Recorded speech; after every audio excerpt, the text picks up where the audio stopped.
What is going on, culture crew? Today I have some really important stuff. I'm going to talk to you about what is going on with Bitcoin, what the smart money is doing and what the dumb money is doing, and how it's going to affect you.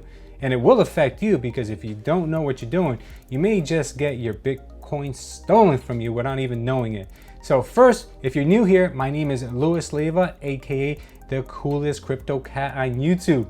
I like saying that. Next, what I want to tell you guys is that if you are thinking of getting into Bitcoin, you have to watch this. Or if you're a long-term investor, this is something you need to watch. And the reason is because there is a lot of manipulation going on in the market, not just today, not just this week. This has existed since day one, but more now than ever, because they want to shake you out of your positions. They want the prices to drop. That way they can come in, scoop it up and say, see you later. Oh my God. I mean, it's terrible what they're doing right now, guys. But let me start off by telling you what the smart money is doing, right? You don't want to do what the mainstream media is telling you. You want to do what the smart money is doing. So let me start off by telling you that I just read an article by CoinDesk, and I'll read it to you. But in a nutshell, the major Ivy League institutions and many more colleges are taking part of their endowments, which is basically their balance sheet, and they're buying in Bitcoin. And they've been doing this for a while. Let me read to you what the article says. According to two sources familiar with the situation, Harvard, Yale, Brown, and the University of Michigan, as well as several other colleges, have been buying crypto directly on exchanges. Several Ivy League endowments took an interest in blockchain technology via crypto-focused venture capital funds as far back as 2018.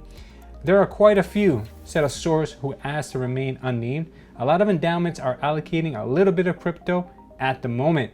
So there's a lot of other colleges out there that are doing the same thing. But what I found crazy is that in this article, as I continue to read, it stated that the majority of these colleges that I just named off were actually using Coinbase. They just literally went on Coinbase and must have purchased their Bitcoin that way, which is a little crazy, right? You might have maybe went to a broker or an OTC counter or something like that, but Coinbase, I mean, I guess that's great for Coinbase, but Coinbase really didn't want to comment on the situation. I don't blame them, because do you know how much money Harvard, Yale, Brown, and the University of Michigan actually have in their endowments? Guys, this is not peanuts. Just as a point of reference, I just want to let you know this before I tell you how much they have. Tesla, which is a humongous $800 billion company, have about $15 to $20 billion on their books. Okay? Not too shabby. Harvard alone has $40 billion in their endowment. Yale has $30 billion. And if you can believe this, even the University of Michigan has $17.5 billion. And Brown has a measly $4.7 billion, because that's where the poor kids go. You know, that's not important. But when I found that out, guys, I was just shocked, and I'm like, no wonder these kids are paying so much for these colleges. And granted, a lot of that money also comes from donations and charitable giving from alumni and things like that. But I'm sure it also has a lot to do with how much they're charging these kids for tuition. But I'm no college expert. I didn't even go to college, so don't shoot me if I'm wrong. But when I found this out, guys, this was extremely, extremely positive. This is so positive and bullish for crypto investing for a number of reasons. Well, number one, obviously, because these people are very intelligent. You know, they're just not investing because they want to double their money or they want a good return.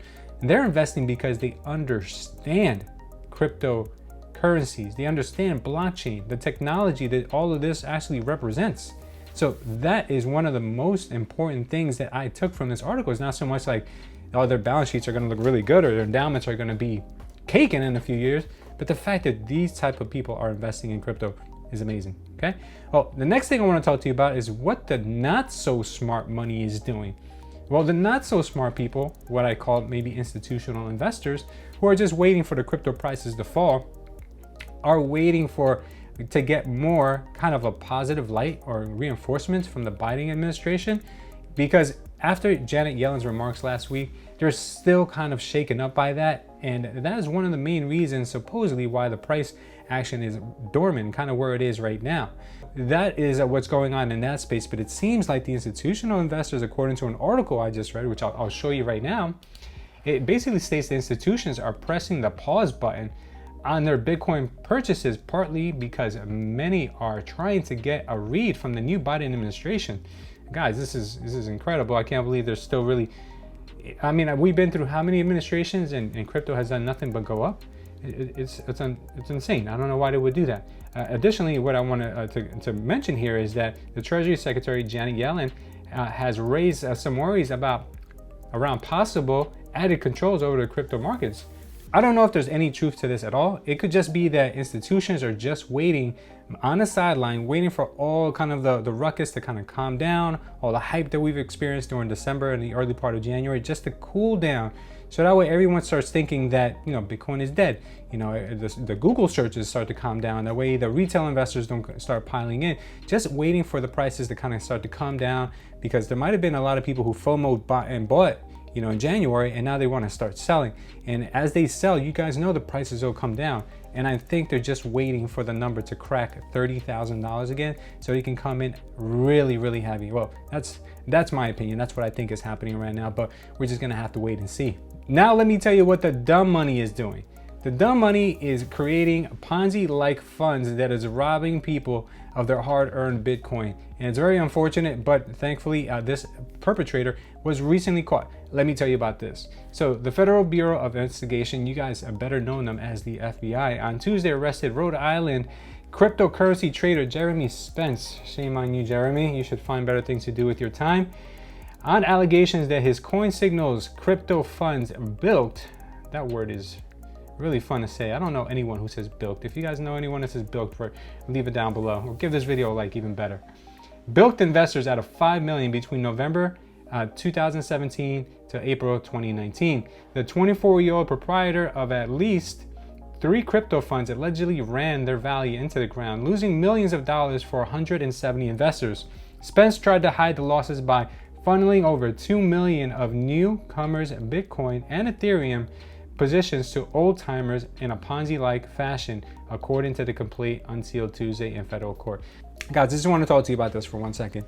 There are so many scams right now going on with Bitcoin and crypto in general that we don't need, on top of that, additionally, a guy like this basically taking your Bitcoin and spending it as his own personal piggy bank, most likely, and then running out of funds, or maybe losing your funds with bad investing, and then taking new people's money and trying to pay old investors. That's exactly what he did here, and it's good that they make an example out of this guy. Don't do what the dumb money does, guys, because I'm sure this kid is very smart. He understood cryptocurrencies. He could have made a lot of money if he just played it right and did it slow and steady instead of trying to rob these people out of their hard-earned cash. So don't fall for scams like the one Jeremy ran. Next, I want to talk to you about the jealous money. What is the jealous money doing? Because, oh my God, guys, you can't make money and you can't really expect other people not to get jealous, right? Because that's just human nature. But I want to talk to you about Lloyd Blankfein, who is he's the ex Goldman Sachs CEO. And he recently came out with some really harsh words for Bitcoin and some really harsh words for the cryptocurrency, I guess, market, you would say. I'm sure a lot of people are, especially the institutional guys, they're probably sitting on the sideline because of these comments. Let me read to you what this gentleman just recently said. So, this pretty face only a mother could love. This is what he says. If I were a regulator, I'd be kind of hyperventilating at the success of Bitcoin at the moment, and I'd be arming myself to deal with it, Blankfein said. So he's basically saying that right now the government is not doing anything about Bitcoin because it's not large enough. But if it grew bigger to a substantial size, they're gonna come in and put in regulations or shut it down completely. That's what he's saying. Then he went on to have some other arguments that I'm gonna read to you guys in just 1 second. But this is classic jealousy, guys, because he did not get into any of these investments early on, because I guarantee you, if he or his organization would have had a hand in this early on, and they had some kind of a fund around it, some futures contracts, whatever the case may be, if they came up with some fancy instrument that would have stolen money from other people and put it in their pockets, he'd be singing a different tune right now. But let me go ahead and explain to you what else he said. The finance executive asserted that Bitcoin users have no way of knowing if enemy states like North Korea and Iran are counterparties to their transactions. He then seemingly implied that there is no way to monitor Bitcoin transactions, ignoring entirely the cryptocurrency's inherent traceability. Believe it or not, I don't know if you guys know this or not, but the US dollar is probably the worst instrument for doing things that are contraband or doing things that are illegal with other countries that we should not be doing it with. Case in point, when they found Saddam Hussein, they found pallets and pallets of $100 bills, guys, everywhere. So to say that Bitcoin is the culprit here, I mean, come on, guys, that argument is getting old already. So this is what the jealous money is saying about Bitcoin. But now let's move on and talk about what the smartest money in the room is saying. And the smartest money in the room is a person who I deeply, sincerely, I'm very, how would I say? Very impressed by this person. Her name is Kathy Woods. She is the CEO of ARK Invest. She is a beast of a person. She is an amazing fund manager, returning over 100% in returns on her funds. Guys, that's unheard of. The best investors in the world, such as Warren Buffett, they average about 20%. She has 5x, guys, 5x her returns for her investors. So she is rated, I think, the top 3 fund managers in the world. So let me tell you, and guys, I'm telling you right now, the reason why she's so good and she returns so much is because she plays chess while other people are playing checkers. This woman is not afraid to take risk, calculated risk, and she only looks for disruptors. Bitcoin being one of the major disruptors out there, unfortunately, her fund cannot invest in Bitcoin, but they do invest in other companies around Bitcoin. So let me tell you what she says. She's one smart cookie. In a Saturday interview with Yahoo Finance, the exchange-traded fund ETF magnate and outspoken Bitcoin advocate said large companies have asked her if they should follow Square's lead. Square is one of the few public companies to invest in Bitcoin as an inflation hedging strategy. She went on to say, I think we're going to hear about more companies putting this hedge on their balance sheet. She said, particularly tech companies who understand the technology and are comfortable with it.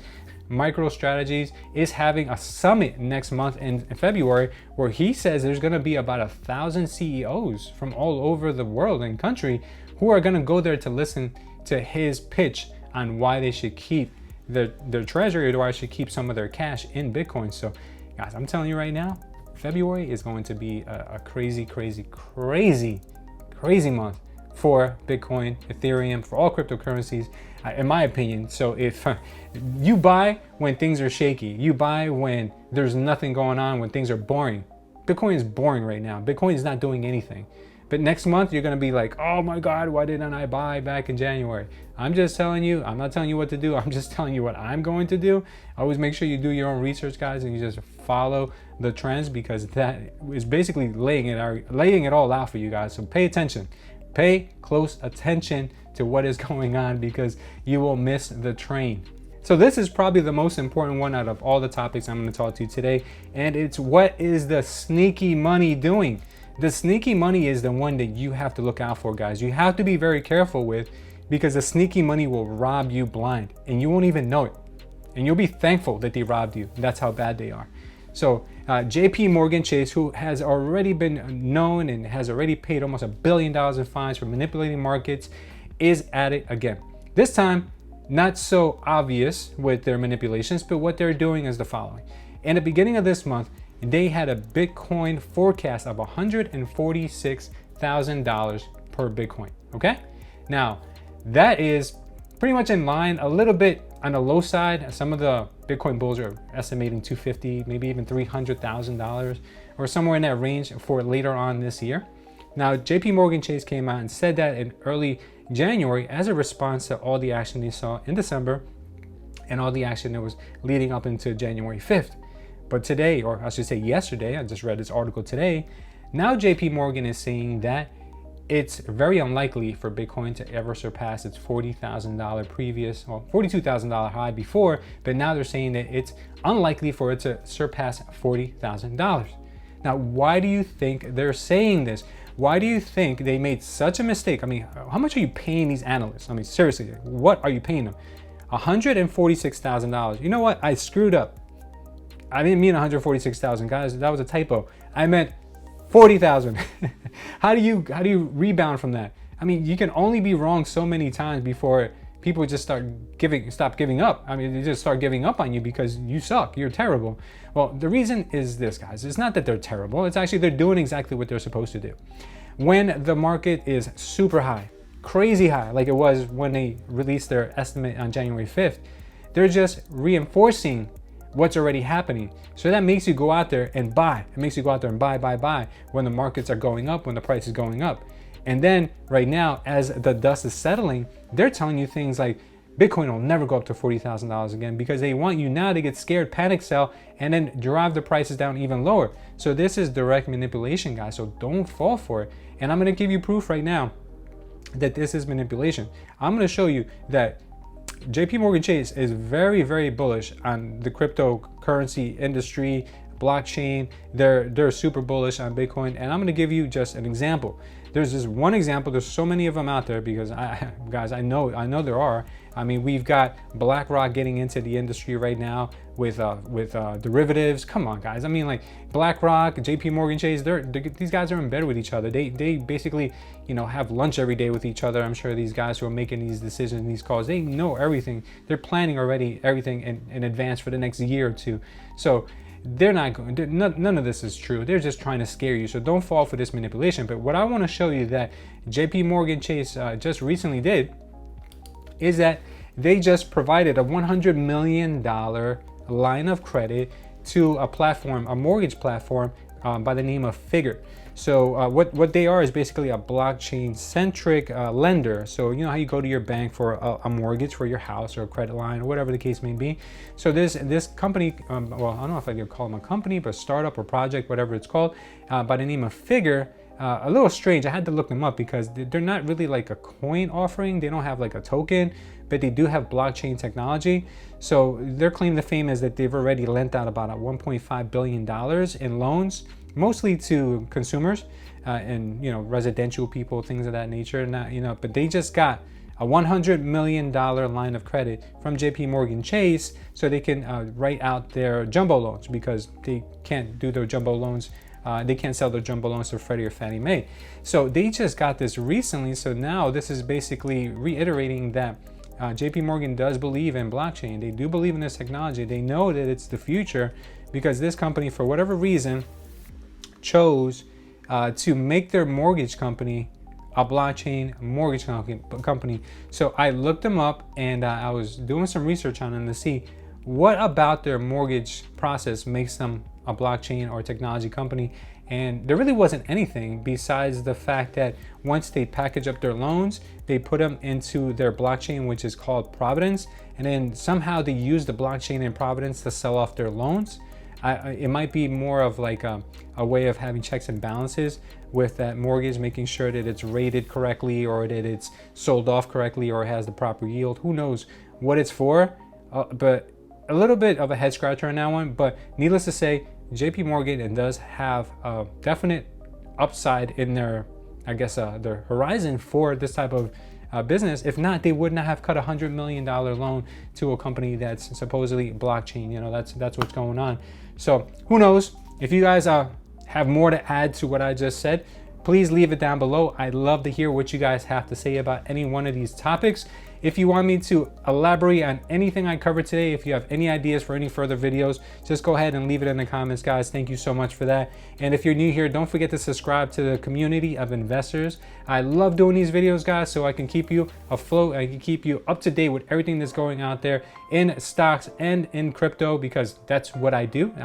I spend all my time basically researching and investing and helping other people with their portfolios as well, guys. So if you want to be part of that, then just give this video a big thumbs up. Join this crew, hit the subscribe button, and we'll see you on the next video. But before you go, if you want to see more great stuff like this, just click one of the videos on the screen right now, and I'll see you over there in just a few seconds. Thank you guys for watching. I love you, and I'll see you next time.